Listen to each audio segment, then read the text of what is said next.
we doing, folks? And welcome back. We're out on badges again. Why do I put myself through it? I don't know. We set off and it came proper overcast, but I know it's brightening up a little bit now, so you never know, there's hope. I've just walked past the well, not right past it, I've given it a bit of a wide berth, to be honest, but I didn't want to do this little bit of this piece to camera within earshot of the badger set for obvious reasons. So we're just going to a quieter part of the this permission that we've got, and I just wanted to have a talk really about permissions. I had a couple of hours on a local nature reserve this afternoon, well, kind of dinner time-ish, and I went down to see if I could get some pictures of the reed buntings and sedge warblers, willow warblers, that kind of thing. Didn't manage anything, as is usually the case at the moment, but kind of got me thinking really about permissions. I'll tell you what, we're going to sit down.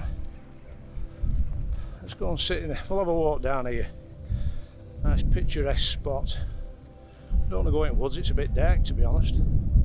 But yeah, it got me thinking about a theme really for a little film. It's not going to be a long than this, but you know, it kind of, I was thinking, you know, for someone who's just starting off in this game, you know, they get the gear and then they think, where can I go and take all these fabulous wildlife images? And it can be a bit daunting really for people who are just starting off, you know, the thought of actually going and getting a private permission. So I thought I'd chuck this film together and just give a few tips really of, you know, kind of experiences that I've had and tips that I could pass on to other people to help you get permission. Let's have a sit down here, eh?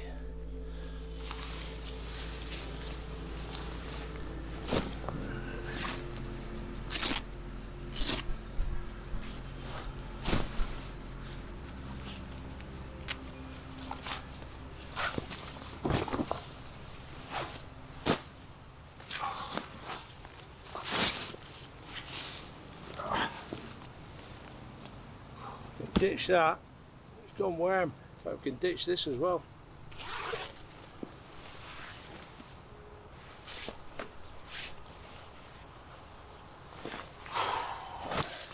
Whew.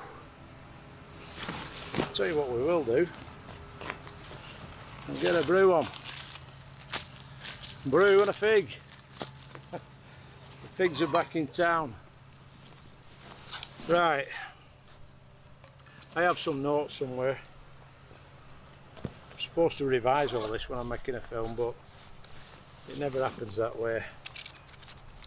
It never happens that way. So forgive me if I keep glancing down here, but that's the way it is. So permissions. So yeah, for anyone that's starting off, right, where can you photograph? Well, I mean, start off at home. Gardens. If you've got a 10-acre garden, you don't need any permissions, do you? But yeah, gardens can be a fantastic place to practice photography. I still do a lot of garden photography when I'm, you know, testing new feeders out and new techniques, and you know, this auto capture, I'll be setting that up in the garden and giving it a good go. But other places, you know, you've got your nature reserves. Like I said, I was going to do this film on the nature reserve today, but I were on Brockholes, and it's proper noisy, he says, with the noise of a tractor behind him. But it's right next to the motorway, and it's not a pleasant place to try and do a film, to be honest. So that's why I've decided to do it here tonight. Public parks, open access.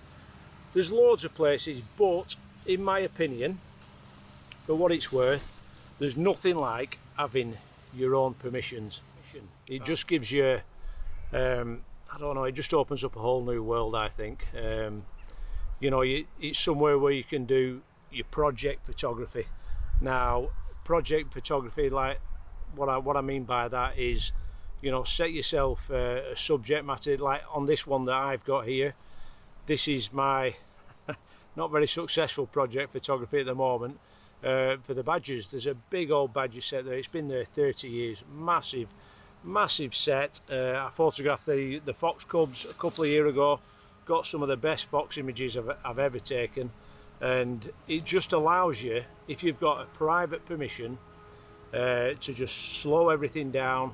You know that you're not going to get disturbed by anybody else. That was the thing today. I was on the nature reserve, and they've got there's a big play area on there. There must have been 100 kids screaming and other groups of people. Not that that bothers me, but when you found a nice little quiet place, there's a possibility of, you know, seeing some birds, and other photographers or other bird watchers or just people having a walk around the reserve, they can come and potentially disturb it. On a place like this, that's not going to happen. You've got the place to yourself, and the options are endless. You know, you can set up hides, you can set up perches, you can set up feeding stations, all the things that you can't do in open access area places, as in a nature reserve or parks, or, you know, on towpaths, etc, etc. So having your own permission is, I think it's vital. If you want to progress your wildlife photography, it's vital that you get some permissions. So we'll have a chat now about how you go about that. Okay, so first consideration, where are you going to ask for permission? Right, local knowledge is a fantastic thing to have. I've lived around here all my life, so I know a lot of farmers. As a kid, we were always knocking about. We were all over the place, and you build up a knowledge over time. If you haven't got local knowledge, if it's somewhere new to you, you could join a group. You could join bird watching groups, conservation groups, photography groups. Driving around is a fantastic way of discovering new places. Get your maps out. I've got a thing for maps. Everywhere we used to go at motorhome, I always used to buy a new map. I've got boxes and boxes of them, but it's a brilliant tool to have. Nowadays, I don't buy so many maps, to be honest, because I've got OS on my phone. So this is, I think I paid about 20 quid. So 20 quid for the year, and there you go, you've got OS mapping. I don't know if you can see that. So wherever you are in the country, as long as you've got a signal, that will pick up whereabouts you are. So that's just getting a lock on now. There we go. So that's giving my location at the moment. What you can do with this as well, if you know you're going to be somewhere where you're not going to get a signal, you can download the map offline, and then you can actually, you know, you've still got access to the map. So that's a great function to have, your OS mapping. Google Earth is another brilliant tool to use. You know, if you see somewhere when you're out in the car and maybe you haven't got a map, just get yourself home, open up Google Earth. You've even got 3D viewing now on a lot of places, so you can have a look at 3D, you can see the terrain. Just a fantastic reference tool to use. So once you've decided where you're going to ask permission, ideally try and get the landowner's name. I mean, you don't have to. What I tend to do sometimes, I'll maybe go and knock on a neighbour's door. If I'm not sure who owns the land, just knock on the nearest house or farm, introduce yourself, just, you know, tell them your intentions. Say you're a wildlife photographer, you've seen whatever species in the area, and you're wondering if you'd be able to have permission to photograph. It's as simple as that. Just be confident in the way you come across, be polite. Like I said before, ideally try and find the name of the landowner. That's a great opening gambit, if you will. So once you've got the landowner's name, you don't have to, but it's a bonus if you have. It's as simple as just knocking on the door. Just knock on the door, be polite, introduce yourself. I'll tell you what is a good idea, is getting yourself a card. I've got some here that I've just had made. It just looks a little bit more professional. So there we go. That's my card. It just says on photographer and filmmaker, and it gives you your little social media platforms, so Facebook, Instagram, YouTube, and just explain to the farmer what what your intentions are. All I do, I just say, I've spotted some whatever buzzards over your land. I'm a wildlife photographer, I'm local. Would there be any chance, please, of doing a little bit of photography on the land? And it's as simple as that. And 9 times out of 10, I have no problem at all, and people are more than willing to let you come on. A good thing as well, explain that you're prepared to do a little bit of conservation work, put bat boxes up, bird boxes, owl boxes. On this particular farm, I always pull a lot of the balsam up, try and encourage the wildflowers and that. Just little things like that. I mean, this particular place as well, I think it was last year, there were 2 big trees came down, 2 big beech trees on a storm, and just as a way of courtesy and as a way of thanks, I just asked the farmer, I said, I've seen these fences, your fences have been damaged by these 2 big beech trees, and I offered to come down from work, because we do chainsaw work as part of my job, and we came down, made it a bit of a training exercise, and we cut the trees up. I came back the day after on my own and finished the job off.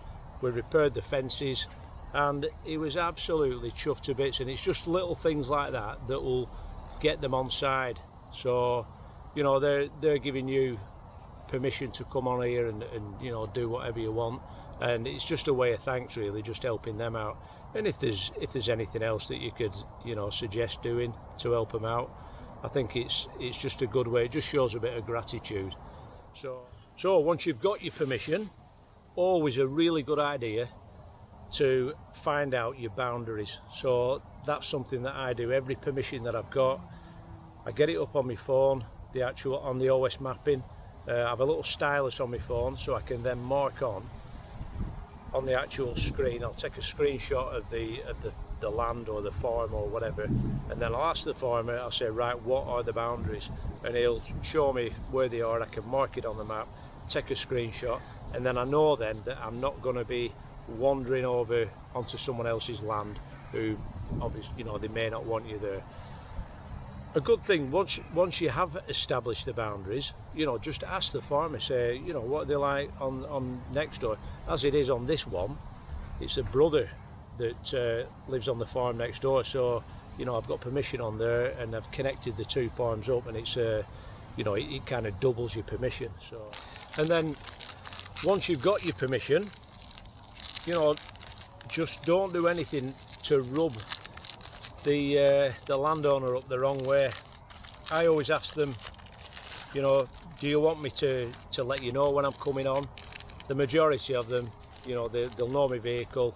I'll leave a card in the window so they know it's my vehicle. Some of them do. They say, yeah, just drop us a text before you come on, which is fair enough. When you're parking, another consideration, don't block any farm gates. Just be considerate as to where you're parking. You've got, especially this time of year, the farmers are busy, they're cropping and they're baling and all sorts of stuff, so you don't want to be blocking any exits up and entrances to fields, getting their back up, and you'll end up losing your permissions by doing stuff like that. And again, just leave the place as you found it. If you're going to put any hides up, just ask them. If you're going to do any clearing or anything, or you want to put perches up or a feeding station, just let them know. It's just courtesy, really. And then keeping your permissions, like I say, keep them happy. A few farmers, they've actually shown quite a lot of interest in what I've been doing, and I've actually taken a couple out with the camera, which has been fantastic, really. And it's an eye-opener for them as well. They've not realised what is actually on their land. A couple of them I've given framed pictures to, especially pictures of birds that I've taken on their actual property, barn owls and kingfishers and stuff. And yeah, it just shows how how much gratitude you've got, and it's a nice way of working, really. So, but that's about it, really. I mean, just having your own permission is a massive bonus. You know, I mean, reserves are all right. They're, you know, and I understand why people go to reserves. They're easily accessible. You've got cafes and toilets and parking and, you know, what have you. But I think if you want to really advance your wildlife photography, you know, get your own permissions, start doing some projects. You know, you can put your trail cams out and leave them out with confidence. Saying that, I've just come and picked my my 4G camera up today, and the bloody squirrels chewed the solar panel wire, so I'm gonna have to get that fettled. But it was safe, it wasn't going to get nicked by anybody. It was just getting pestered by the squirrels. So, well, that's about it for this one. I'm going back now. I'm going to get settled down. My mate's already over there, Neil. He's bedded in. The ongoing badger project, yeah, the unsuccessful badger project, we're sticking at it. I tell you, I won't give in, and I will get some pictures of them, but when is another thing. But that's about it for this one, guys. If I get any footage or I get any pictures, I will no doubt show you them, because yeah, I will gladly show you them. So that's it for now. All the best. Little bit of an update. For those of you that watched the last film, I mentioned about the bird fair. I mentioned that I was going on the Friday and the Saturday. I'm actually doing all 3 days now, so I'm doing Friday, Saturday and Sunday on the Tragopan stand. There isn't going to be any products for you to buy from Tragopan due to Brexit restrictions and all that. Unfortunately, everything will be on display, but what Tragopan have said, that for the duration of the show, so that's the 14th, 15th and 16th of July, if you order over those 3 days, you will get free delivery. So there'll be no you know, tax to pay and delivery charges, which is a fantastic deal. So I might see you at the bird fair, hopefully. I'm looking forward to that. And if I don't see you there, I'll see you on the next film. Catch you later.